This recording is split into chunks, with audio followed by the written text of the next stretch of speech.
Hello everyone, welcome to the session. You are watching Brilliant Biology and I am your educator Monika Yadav.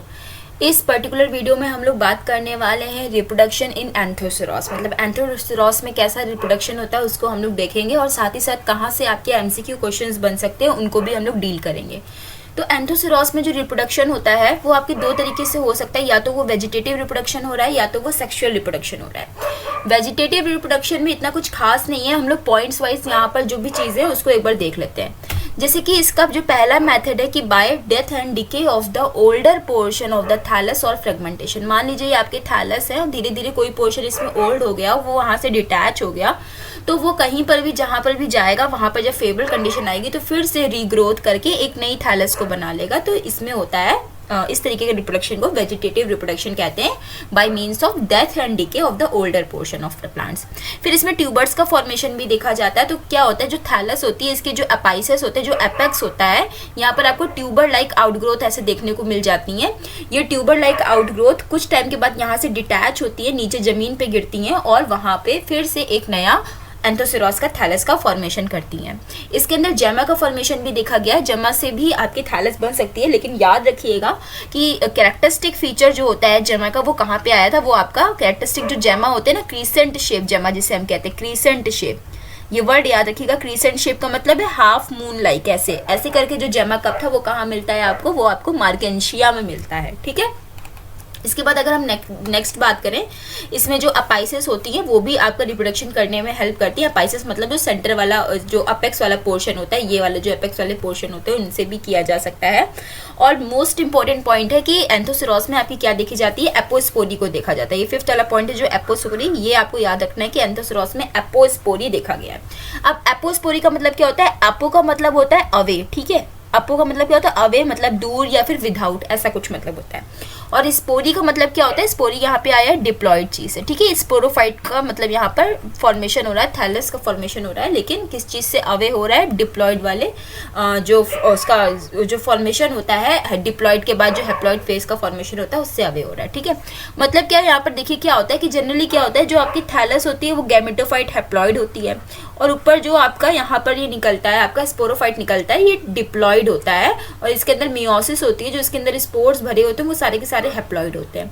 तो ये haploid जब यहाँ पे growth करते हैं तो फिर से हेप्लॉइड थैलस बना देते हैं। तो ये तो नॉर्मल कंडीशन है, लेकिन कहीं पर ऐसा हो कि मान लीजिए यहाँ पर कोई भी पार्ट है जो कि स्पोरोफाइट का डिप्लॉयड है, उससे डायरेक्ट आपका थैलस बन जाए विदाउट मियोसिस, ठीक है, विदाउट स्पोरोजेनेसिस, विदाउट मियोसिस, अगर डायरेक्ट वहाँ पे गैमेटोफाइट बन रहा है तो वो अब हेप्लॉइड नहीं बनेगा, वो डिप्लॉयड बनेगा और इस प्रोसेस को हम एपोस्पोरी कहते हैं। तो ये एपोस्पोरी का फिनोमेना देखा गया है, जहाँ पर किस स्पीशीज में देखा गया है, तो ये आपकी लेवियस स्पीशीज का नाम यहाँ पे दिया गया है। इस स्पीशीज में आपको पर्टिकुलर मिल जाएगा एपोस्पोरी, ठीक है, तो ये आपको ये याद रखना है। नेक्स्ट अगर हम बात करें यहाँ पर सेक्सुअल रिप्रोडक्शन की, हम लोग बात कर लेते हैं, वेजिटेटिव रिप्रोडक्शन में इतना ही था।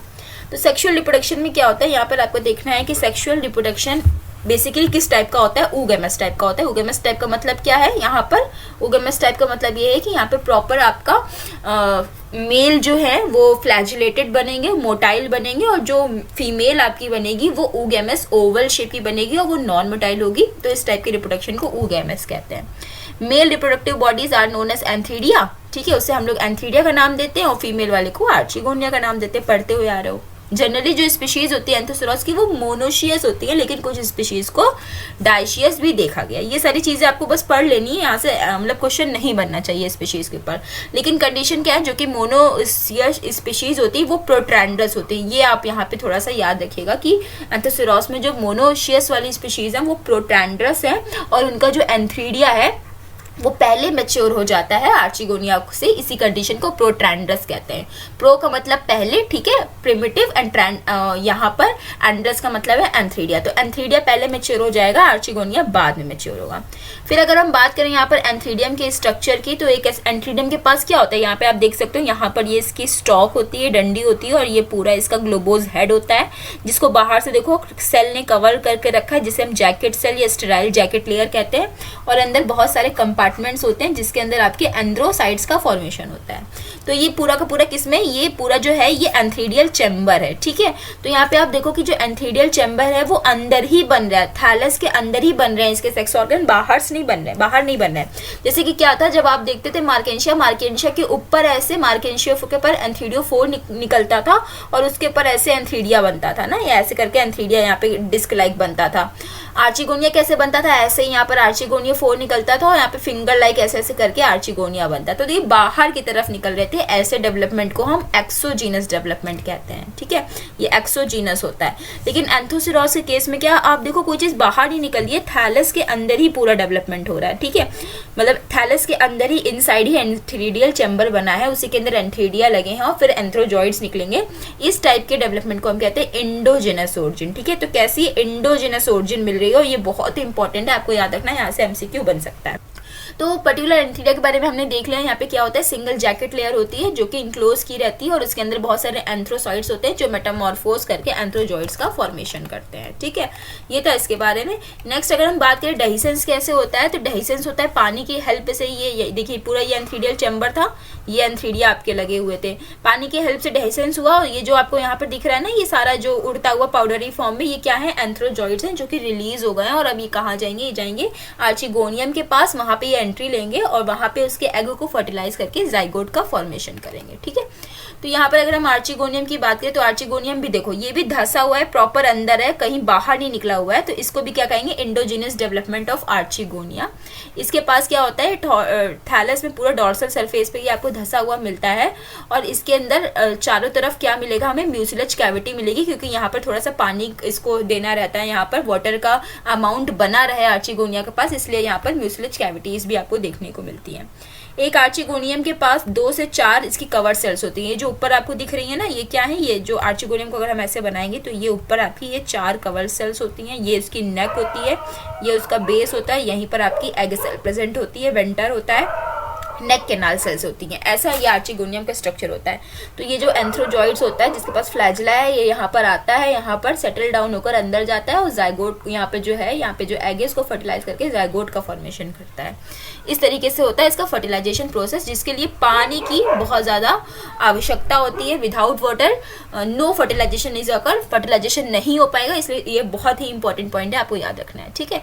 तो फर्टिलाइजेशन जब हो जाता है तो उसके बाद जाइगोट का फॉर्मेशन होगा, यहाँ पर जाइगोट में फिर डिवीजन होगा, यहाँ पे दिखा रहे हैं, देखिए जाइगोट का फॉर्मेशन किसके अंदर हो रहा है, आर्चिगोनिया के अंदर हो रहा है। फिर ये डिवीजन हो गया, पहला डिवीजन वर्टिकल होगा, दूसरा ट्रांसफर होगा, जिसकी वजह से 4 सेल यहाँ पे बन जाती है। आप देख सकते हो 1 2 3 4 4 सेल बन गई। 4 में और डिवीजन होता है तो उस वजह से कुछ सेल बाहर के लिए बनती है, ठीक है, आप बाहर देख सकते हो। और ये यहाँ पर मैं कलर चेंज करके आपको दिखा रही हूँ, ये अंदर वाली सेल्स बनी, ठीक है। और यहाँ पे जो मैंने रेड कलर से आपको दिखाया था, ये वाला, ये आपकी ये आपकी बाहर सेल्स हैं, ठीक है। तो अंदर वाली सेल्स को हमने एंडोथीशियम कहा है, ठीक है, और बाहर वाली सेल्स को हमने एम्फीथीशियम कहा है। अब यहाँ पे क्या होता है, इसमें और डिवीजन होता है, और डिवीजन होता है तो एम्फीथीशियम में भी फिर 2 बनता है, एक आउटर एम्फीथीशियम बनता है, एक इनर एम्फीथीशियम बनता है, ठीक है। तो यहाँ पर अल्टीमेटली लास्ट में आप देखो, यहाँ पर एम्फीथीशियम था, एंडोथीशियम था, फिर आउटर एम्फीथीशियम बना, इनर एम्फीथीशियम बना, और उसके बाद से यहाँ पे पूरी कैप्सूल बॉल बन के यहाँ पे स्पोरोफाइट का फॉर्मेशन हुआ। अब आपको बात यहाँ पे क्या आएगा, इंपॉर्टेंट जो यहाँ पे बनेगा वो बनेगा जो इस स्पोरोफाइट के अंदर ये स्पोर्स बन रहे हैं, ठीक है। ये जो स्पोर्स बने ये कहाँ से बने हैं, तो ये आपके बने इनर एम्फीथीशियम से, याद रखिएगा। इनर एम्फीथीशियम वाली जो लेयर थी यहाँ से स्पोर बने, तबकि एंडोथीशियम वाली जो अंदर वाली लेयर थी उसने क्या बनाया, कॉल्यूमेला बनाया, ठीक है।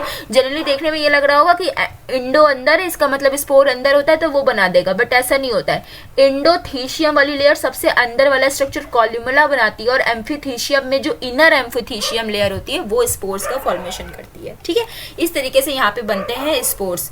तो ये बात यहाँ पे बताई गई है कि देखिए जाइगोट में ट्रांसफर डिवीजन होगा, वर्टिकल डिवीजन होगा, एम्फीथीशियम बनेगा, ठीक है। उसके बाद जो एम्फीथीशियम क्या बनाएगा, आर्किस्पोरियम स्पोर बनाएगा, और एंडोथीशियम क्या बनाएगा, कॉल्यूमेला बनाएगा। ये इंपॉर्टेंट पॉइंट आपको याद रखना है, ठीक है। फिर अगर हम एक मैच्योर इस स्पोरोफाइट के स्ट्रक्चर को देखो तो आप देखो यहाँ पे क्या, ये नीचे इसका इन्वॉल्यूकर है और ये पूरा लंबा इलोंगेटेड इसका स्पोरोफाइट निकला है, ये पूरा इलोंगेटेड स्पोरोफाइट रहता है। और जब ये मैच्योर होता है तो ये थोड़ा सा ऐसे स्प्लिट कर जाता है, स्प्लिट करने के बाद ये ऐसा हो जाता है, जिसकी वजह से ये हॉर्न की तरह या बिस्टल की तरह दिखता है। इस वजह से हम हॉर्न वर्ड्स का भी मतलब इसको जो कॉमन नेम दिया वो इसी वजह से दिया है, ठीक है। तो एक और कैप्सूल के अंदर एक स्पोरोफाइट के अंदर क्या क्या मिलेगा आपको, फुट मिलेगा, यहाँ पर सीटा अब्सेंट होता है, याद रखना सीटा की जगह क्या होता है, सीटा की जगह यहाँ पे मेरिस्टेमेटिक जोन होता है, और कैप्सूल मिलेगा। तो ये है, यहाँ पे आप देख सकते हो इस डायग्राम में, यहाँ पर ये जो ब्लैक एंड व्हाइट वाला डायग्राम है इसको देखिए, ये फुट मिलेगा आपको यहाँ पर नीचे जहाँ पर कैप्सूल लगा हुआ है। फिर ये मेरिस्टेमेटिक जोन मिलेगा, सीटा नहीं मिलता इसमें, क्या मिलेगा, मेरिस्टेमेटिक जोन मिलेगा। इस मेरिस्टेमेटिक जोन में कंटिन्यूअस डिवीजन होता रहता है, और फिर धीरे धीरे धीरे ये इलॉन्गेटेड कैप्सूल है तो लंबाई में जाएगा, और इसके अंदर आपको यहाँ पर स्पोर्स मिलेंगी, स्पोर मदर सेल्स मिलेंगी। ये सारी चीजें इसके अंदर आपको देखने को मिलती हैं, ठीक है। अब स्पोर मदर सेल है तो क्या होगा, स्पोर मदर सेल के अंदर मियोसिस होगी, और इसकी वजह से 4 स्पोर्स आपके यहाँ पे टेट्राड, ये देखिए 4 स्पोर्स आपको देखने को मिलेंगे, और ये बीच वाला कॉलुमेला का पोर्शन है, यहाँ पे आपको स्पोर्स देखने को मिल रहे हैं। ये सारी चीजें इसमें देखने को मिलेंगी। इसके साथ ही साथ आपको बहुत ही इंपॉर्टेंट कैरेक्टरिस्टिक फीचर आपको यहाँ पे याद रखना है कि इसके अंदर सूडो इलेटर्स मिलते हैं, ठीक है, सूडो इलेटर्स मिलेंगे यहाँ पे। ट्रू इलेटर्स कहाँ मिल रहे थे, ट्रू इलेटर्स आपके एकदम अच्छे वाले इलेटर्स जिसमें स्पाइरल थिकनिंग थी, डबल लेयर, वो आपको कहाँ मिल रहे थे, वो मिल रहे थे आपको मार्केंशिया में। लेकिन यहाँ पे क्या होता है, स्पाइरल थिकनिंग एब्सेंट होती है, वो कहाँ मिलते हैं, एंथोसेरोस में मिलते हैं। ये चीज आपको याद रखनी है, ठीक है।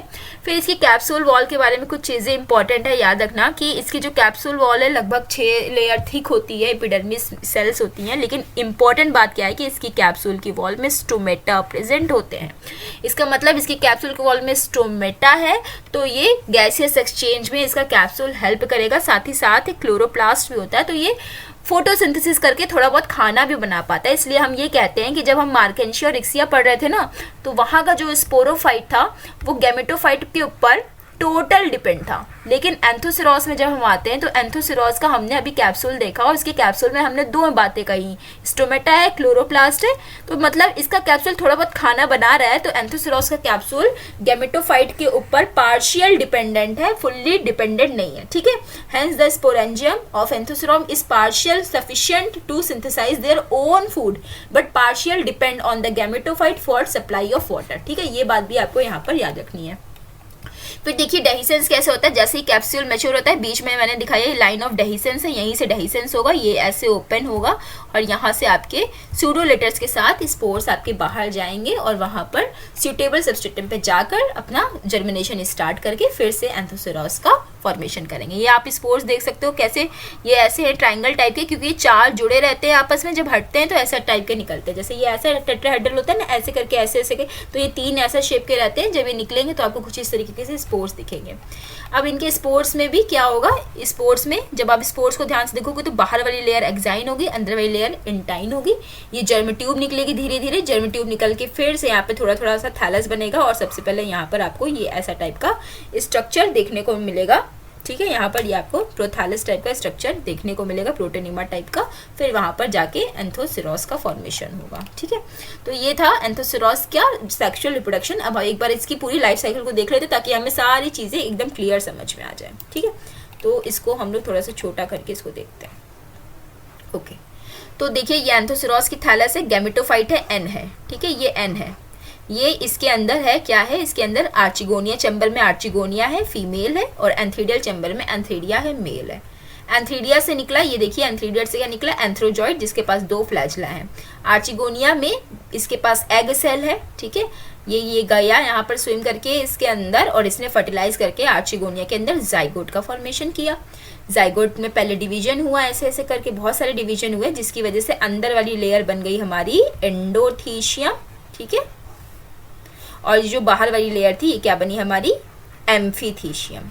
अब एम्फीथीशियम में और डिवीजन हुआ तो एम्फीथीशियम में फिर लेयर बन गई, एक आउटर एम्फीथीशियम बनी, ठीक है। यहाँ पर आउटर एम्फीथीशियम बनेगी और दूसरी वाली इनर एम्फीथीशियम बनेगी। यहाँ पर फिर धीरे धीरे स्पोरोफाइट डेवलप हुआ, उसका फुट बना, ठीक है, उसका ये बना, यहाँ पर इसका कैप्सूल बना, ठीक है। फिर आप और देखोगे यहाँ पर तो प्रॉपर क्या चीजें आपको दिखेंगी, फुट दिखेगा जो कि गैमेटोफाइट से अटैच है। यहाँ पर बीच में आपको मेरिस्टेमेटिक जोन मिलेगा जहाँ पे कंटिन्यूअस डिवीजन होता है, जिसकी वजह से इसकी लेंथ बढ़ती रहती है कैप्सूल की। यहाँ पर बीच में आपको कॉलुमेला मिलेगा जो कि एंडोथीशियम से बना है, ये स्टेराइल है। फिर अगल बगल आपको यहाँ पर क्या मिलेंगे, स्पोर्स मिलेंगे जो कि एम्फीथीशियम से बने हैं, मियोसिस होकर स्पोर मदर सेल में।